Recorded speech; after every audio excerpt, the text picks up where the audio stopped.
السلام عليكم.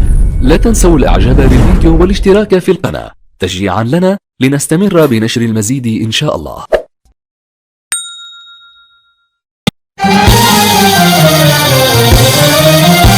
هاتوا العلم والورق وتعالوا نتعلم، تستغربوش ان الزمان بيك. اسمي شرف الدين اشرف. عاصم وضوح، الفرقة الرابعة حقوق. نتعرف عليك. محمود عاصم. تعرف عليك. كريم محمد. النهارده معانا من فريق الدراويش بقى، تعرف عليك. معاك اسلام بحيري. طيب ليك في الكورة؟ مش قوي يعني كده. طب عاوز اسألك سؤال بخصوص المنتخب امبارح، ايه رأيك فيه والأداء اللي عمله؟ اتفضل.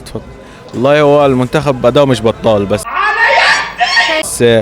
هو صلاح اللي اتصاب بالأول أداؤه مش عاجبني من ناحية إنه بيلعب في النادي أحسن من المنتخب بشوية يعني، بس هو الراجل اتصاب من أول الماتش فما نقدرش نقول حاجة عنه. بالنسبة للتغييرات فهو يعني الكابتن بدأ ياخد كويس على الناس، بس لسه مركزش معاهم من ناحية إنه يعرف مين اللي بيلعب الأول مين الآخر مثلا زي كده.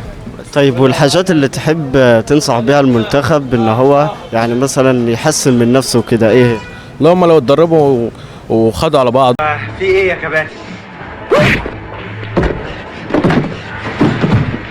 اعمل نفسك ميت. وفهموا بعض من ناحيه انه يعرفوا التكتيك بيلعبوا مع بعض ازاي، زي بره كده مثلا اللهم ما بيفهموش هم ما بيفهمنش بعض، فاهمني؟ هو كده بس لو فهموا بعض هيلعبوا على الرايق قوي. طيب ومستوى برضه نسبة التعادل، يعني الماتش اللي هو مع غانا كان 2-2، مع موزمبيق 2-2، تحس ان فيها يعني هو مش حوار الا بس هو النصيب اولا، بس الاداء بتاع المنتخب ذات نفسه كان قليل شويه، مش هو ده اداء مصر خالص. يعني التعادل بالنسبه للي حصل في اول الماتش كويس جدا. فانت بتنصحه ان هو يتطور، ان هو يحسن من نفسه ويتدرب يعني؟ طبعا يتطور باذن الله ويفهموا بعضهم اللعيبه ونلعب كويس جدا باذن الله. تمام، شرفتنا. اهلا وسهلا. ليك في الكوره؟ ليه في الكورة يا استاذ. طيب عاوزين نسالك عن اداء المنتخب امبارح، ايه رايك فيه؟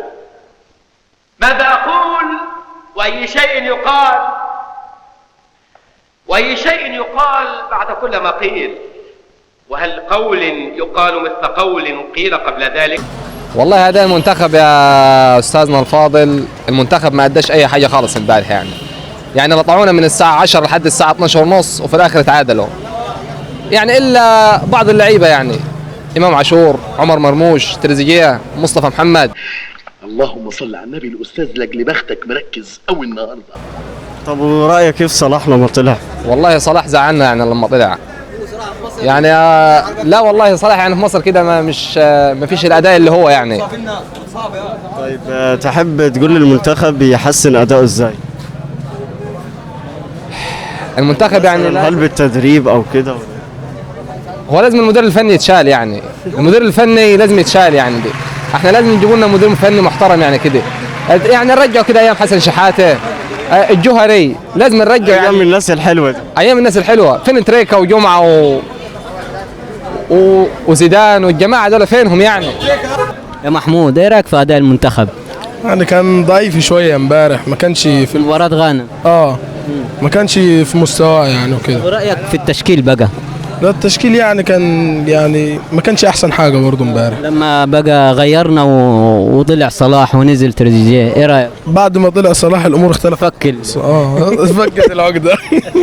ايه رايك؟ مع انه دخل جون اصلا، اول ما طلع صلاح دخل فينا الجون على طول، فممكن تكون حاجه دي ايه صحه المنتخب عندنا ورفعت الروح المعنويه فيهم، فدي حاجه ناقصاهم بصراحه ان هم يدفون الروح المعنويه في شويه اسماء محتاجه برضو تتغير زي النني والناس دي، عشان يعني اول ما نزل صلاح ونزل النني الفريق كان تعبان كده، ما كانش في حالته. اول ما نزل تريزيجيه على طول في حماس في اللعب. المفروض ان احنا كعبنا عالي على الموزمبيق. واخدين 7 بطولات قبل كده، وانت منتخب مصر ومفروض داخل انك انت داخل تكسب، اللعيبه معنوياتها في الارض. فما اول ما دخل جون بقى في مصر عملت ايه؟ مباراة غانا، والله احساسك كان ايه؟ والله يعني تعريف يا محمود.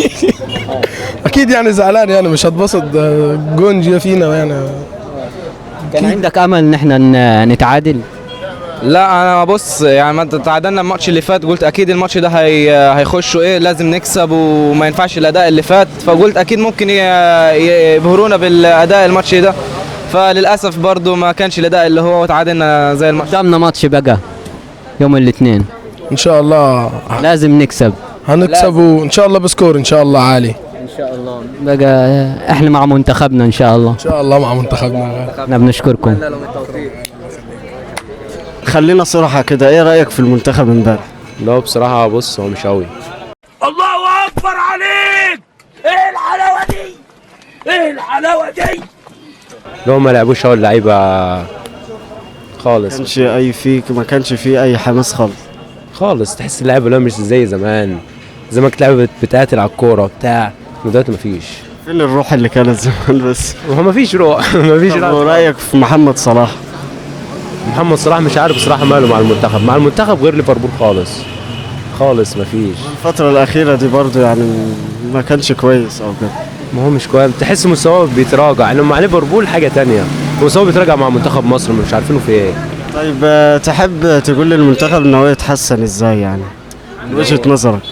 اللي هو من وجهة نظري لازم اللعيبة يبقى عندها روح، لازم اللي هو تحس شوية الروح يا جماعة، الروح لازم الروح، لازم اللعيبة تحس شوية يبقى عندها روح، اللي هو تقاتل على الكورة، عنده شغف برضه ماشي، يبقى عنده شغف، يبقى عنده روح في الكورة وكده.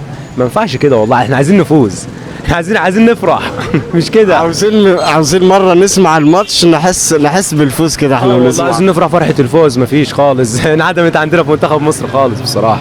ان شاء الله يعني بنتمنى له ان هو التوفيق، وان شاء الله يعني الفترة الجاية يكون افضل من كده. لا ان شاء الله الفترة الجاية تكون احسن، والمنتخب المصري ان شاء الله يعني هيفرحنا وهيعدي، وان شاء الله الافريقية بتاعتنا السنة دي.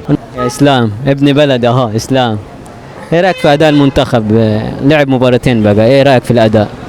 والله انا ماليش في الكوره قوي، بس كان ماتش امبارح بصراحه الاداء بتاعهم مش قد كده، ما فيش غير في الاخر بس هم اللي سخنوا شويه لما دخلوا هدفين ورا بعض. بس لما حصل التغييرات لما حصل التغييرات ونزل تريزيجيه في الاخر كده، فعلا من بعد كده حصلت النقله. احنا دايما بنقول يا جماعه لازم التشكيل يتغير. ايوه طبعا لازم يبقى في تشكيل وفي تغيير عشان الدنيا ما تبقاش واقفه زي ما هي. لازم نكون ورا منتخبنا ان شاء الله، ده المفروض يعني، بس هم يشدوا حيلهم شويه بس عشان نفرح كلنا مع بعض يعني. سمعنا حاجه بقى يلا.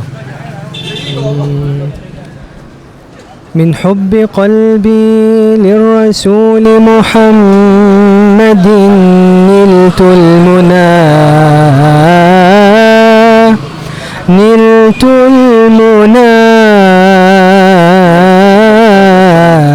بل نلت كل مرادي أنا يا حبيبي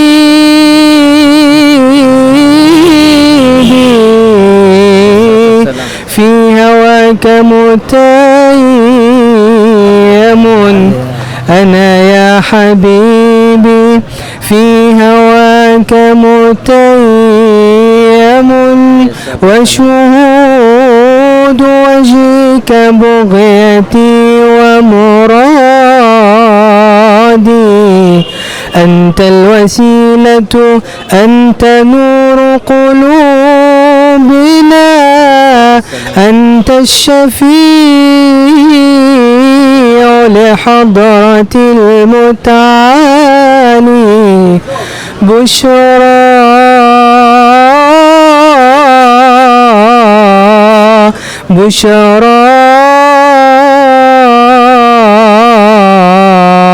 بشرى لمن عشقوا جمال محمد، نالوا القبول من الولي الوالي.